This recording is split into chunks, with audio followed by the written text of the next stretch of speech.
ರಾಜಕೀಯ ರಂಗಕ್ಕೆ ಧುಮುಕಿ ರಾಜ್ಯದ ಮುಖ್ಯಮಂತ್ರಿ ಆಗುವ ಅವಕಾಶ ಕೂಡ ರಾಜ್ಕುಮಾರ್ ಅವರ ಬಳಿ ಇತ್ತು.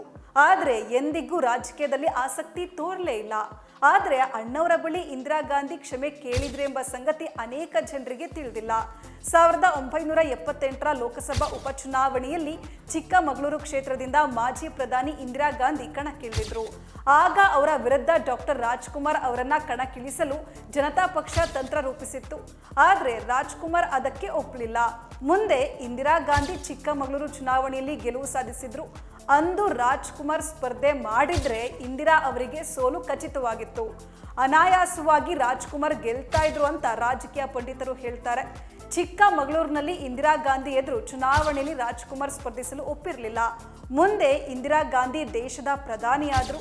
ಆ ಸಮಯದಲ್ಲಿ ಇಂದಿರಾ ಗಾಂಧಿ ರಾಜ್ಕುಮಾರ್ ಅವರನ್ನ ಭೇಟಿಯಾದ್ರಂತೆ.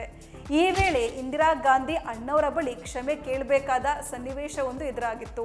ಪಾರ್ವತಮ್ಮ ರಾಜ್ಕುಮಾರ್ ಅವರ ಸಹೋದರ ಚಿನ್ನೇಗೌಡರು ಯೂಟ್ಯೂಬ್ ಚಾನೆಲ್ ಒಂದರ ಸಂದರ್ಶನವೊಂದರಲ್ಲಿ ಈ ವಿಚಾರವನ್ನು ನೆನಪಿಸಿಕೊಂಡಿದ್ದಾರೆ.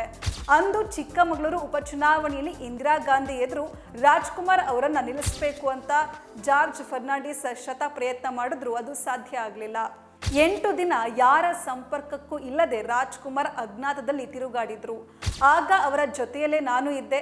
ಬೇರೆಯವರು ನಾಮಪತ್ರ ಸಲ್ಲಿಸಿದ ಬಳಿಕ ರಾಜ್ಕುಮಾರ್ ವಾಪಸ್ ಬಂದರು ಎಂದಿದ್ದಾರೆ. ರಾಜ್ಕುಮಾರ್ ಅವರಿಗೆ ಪದ್ಮಭೂಷಣ ಪ್ರಶಸ್ತಿ ಬಂದಾಗ ಇಂದಿರಾ ಗಾಂಧಿ ಆಹ್ವಾನಿಸಿದ್ರು.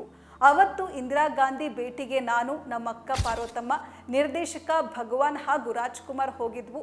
ಇಂದಿರಾ ಗಾಂಧಿ ಅವರು ಬರೋದು 10 ನಿಮಿಷ ತಡವಾಗ್ತಾ ಇತ್ತು. ಆದರೂ ಕಾದೆವು. ಕೊನೆಗೆ ಬಂದರು.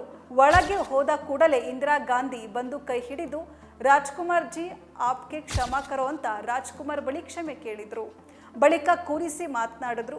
ಪಾಲಿಟಿಕ್ಸ್ಗೆ ಬರ್ತೀರಾ ಅಂತ ಇಂದಿರಾ ಗಾಂಧಿ ಅವರೇ ರಾಜ್ಕುಮಾರ್ ಅವರನ್ನ ಕೇಳಿದ್ರು. ಇಲ್ಲ, ಏನೂ ಬೇಡ, ನಾನು ಕಲಾವಿದನಾಗೇ ಇರ್ತೀನಿ ಅಂತ ರಾಜ್ಕುಮಾರ್ ಹೇಳಿದ್ರು ಅಂತ ಚಿನ್ನೇಗೌಡರು ನೆನಪಿಸ್ಕೊಂಡಿದ್ದಾರೆ.